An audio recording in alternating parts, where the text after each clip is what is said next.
So, paano daw dumami ang follower sa social media? So, may nagtatanong sa atin sa comment section. So, sa tanong nyo kung paano dumami ang followers, yon ay hindi ko alam. Diba? Maraming paraan. Diba? Yung mga maraming followers naman, sigurado marami silang ginawa para dumami ang followers. Pero, syempre, ako, mayroon din akong ginawa. So, yun na lang i-share ko sa inyo. Kung paano dumami ang followers ko. So, ano yung mga ginawa ko, lalo-lalo na nag-uumpisa ako.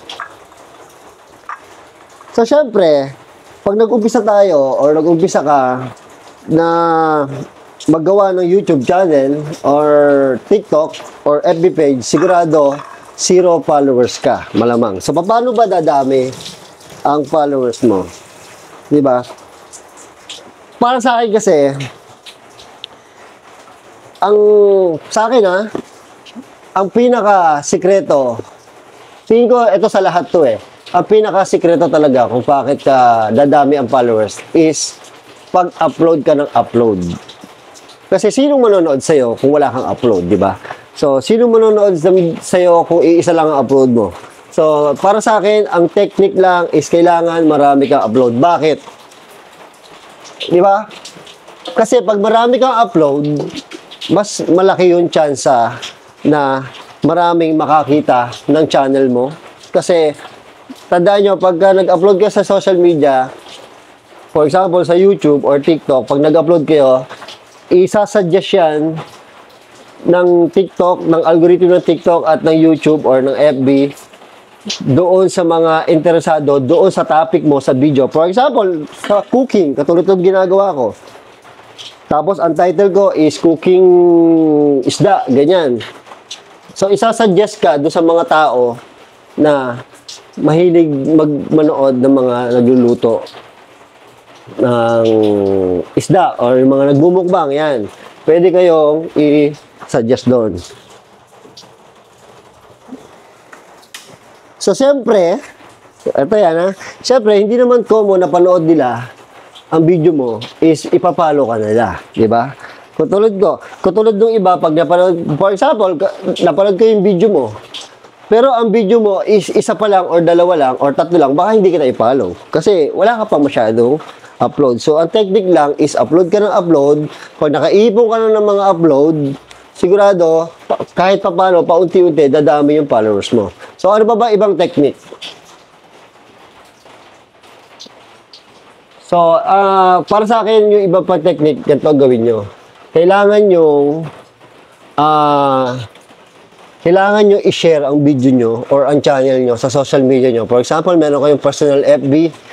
Paggawa nyo ng channel, kailangan nyo i-share yung channel nyo doon, ipapalo nyo sa mga kaibigan nyo, sa mga kakilala nyo, sa mga friends nyo doon sa FB na hindi nyo naman talaga friends. Di ba? Ipapalo nyo doon kasi walang makakaalam ng channel nyo kundi yung mga contacts nyo. Yun ang unang-unang makakaalam. So, alam natin na hindi naman pinapalo ng mga, di ba? Hindi naman pinapalo talaga or pinapanood talaga ng mga kamag-anak mo or kaibigan mo yung video natin. Given naman yun, maintindihan naman natin yun. Pero, papapalo nyo sila. So, pasasubscribe kayo, magpapalo kayo. So, sila yung mga unang-unang papalo sa inyo. So, kailangan nyo din yun na makita ng YouTube na may nagsasubscribe sa inyo or may nagpapalo sa inyo. Importante yun, di ba? Tapos, pag nag-upload kayo ng video, kailangan nyo din talaga i-share. Hindi pwedeng hindi nyo i-share. Kasi walang manonood sa inyo. Promise. Lalo pa nag-uumpisa kayo, walang manonood sa inyo.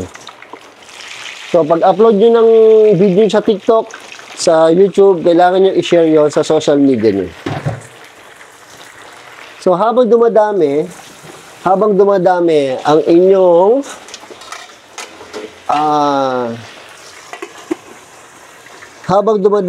inyong video is dadami din yung nakakakita ng video nyo.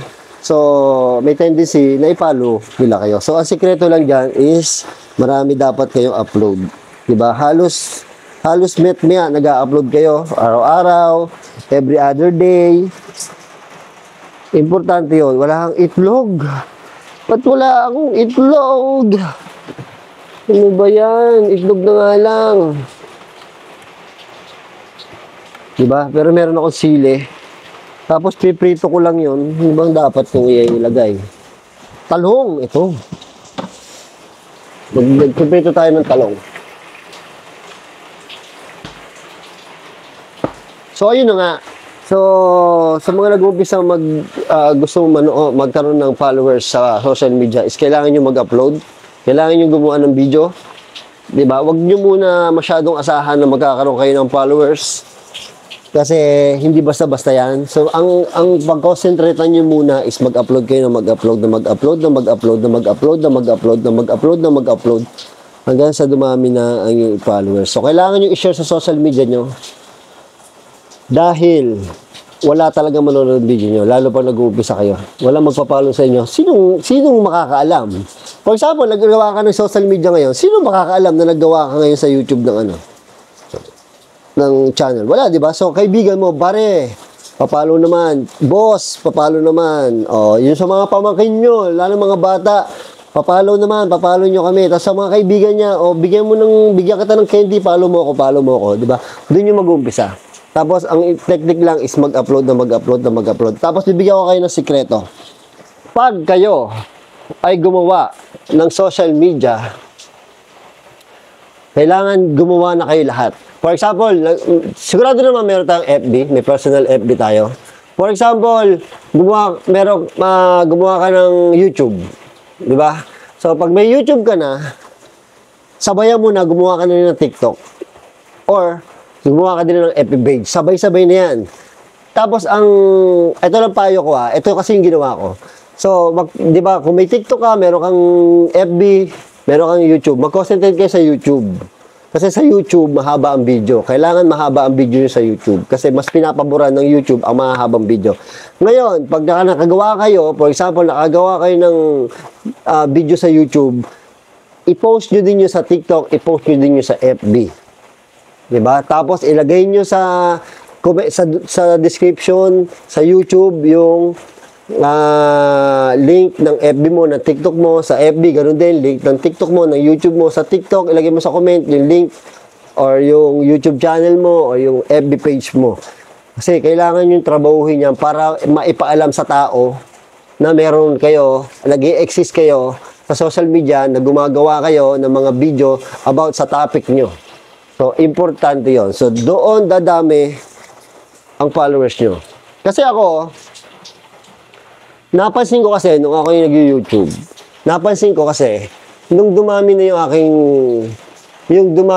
aking video, doon nag-umpisa na mag-boom yung channel ko.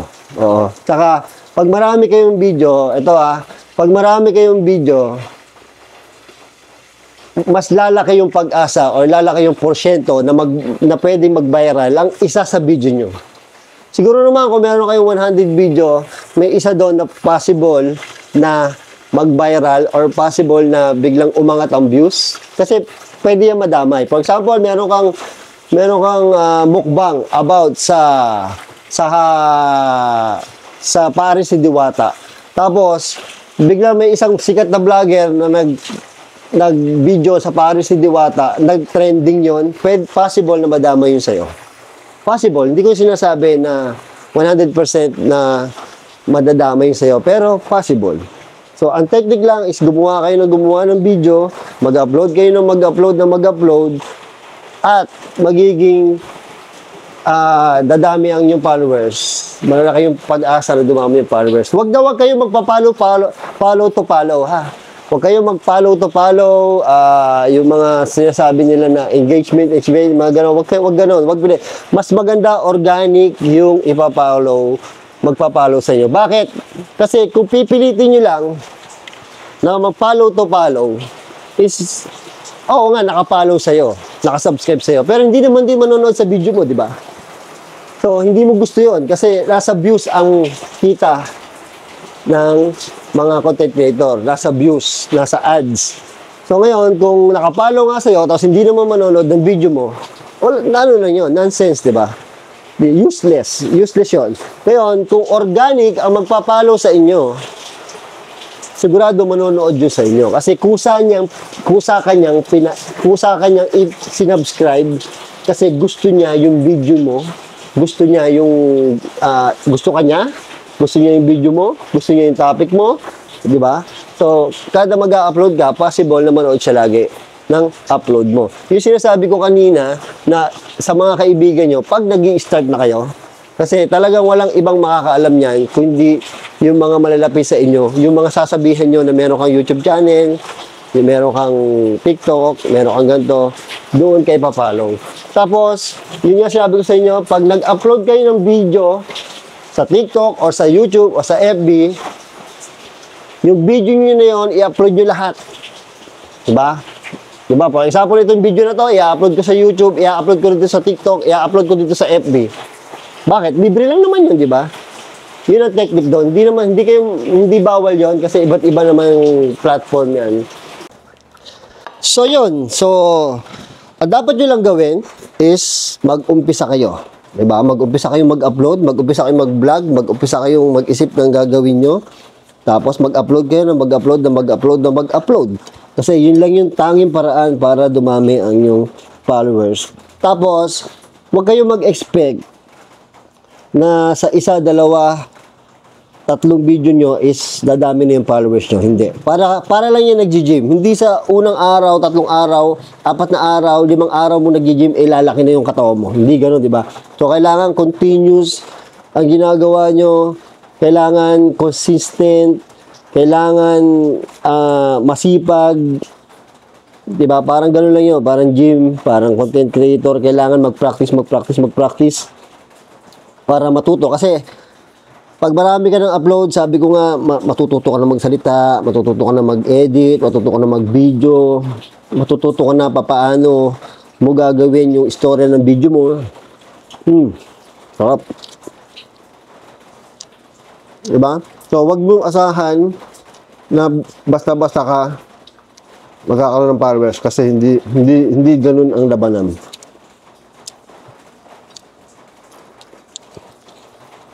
Tapos, focus lang kayo. Huwag kayo mag-focus na kumita kagad ng pera. Kasi, hindi pa yon. Medyo matatagalan pa talaga yun. Kailangan nyo ng mga 100 video, tsaka natin pag-usapan yung pag-income nyo, ha?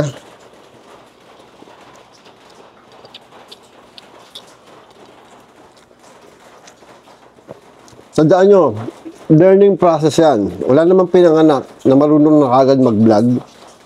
Walang pinanganak na marunong kagad mag-edit. Parang wala namang pinanganak na marunong kagad maglakad, di ba? So, kailangan ng pag-aralan. Take time. Hindi kayo basa-basa makikilala sa social media. Napakahirap.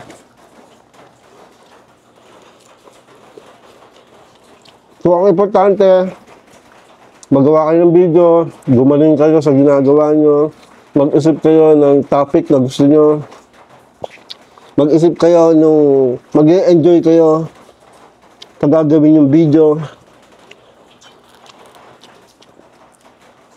para hindi ka na nag-expect masyado, di ba? Ang mahalaga, nag-enjoy ka, okay na yun. Di ba? Nado-document mo yung mga ginagawa mo sa buhay.